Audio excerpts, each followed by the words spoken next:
Minsan kailangan mo rin talagang matuto na mapag-isa.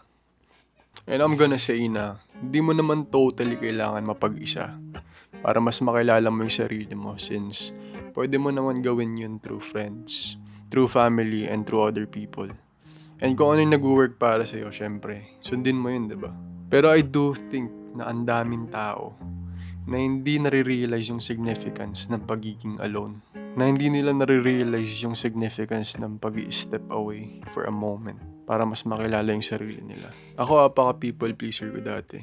Na lagi ako nagsisik ng attention, ng approval, tsaka validation from other people. Kasi nafe-feel ko na nagmamatter ako kapag nagmamatter ako sa perception nila.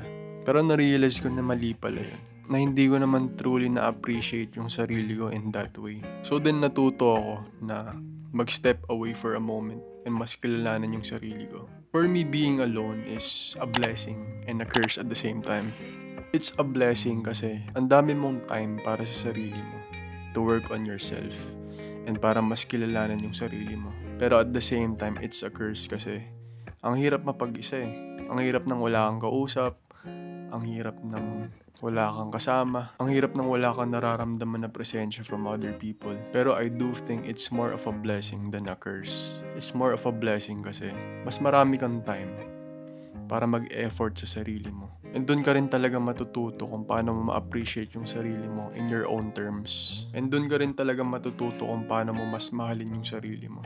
Pero for me, even though I have friends, even though I got a girlfriend, even though I got a family, alam ko rin talaga kung kailan dapat ako mag-step away for a moment. Alam ko dapat kung paano ko ibabalance yung social life ko sa personal life ko. Kasi kung hahayaan mong i-distract ka ng environment mo, dun ka talaga unti-unting mawawala sa sarili mo.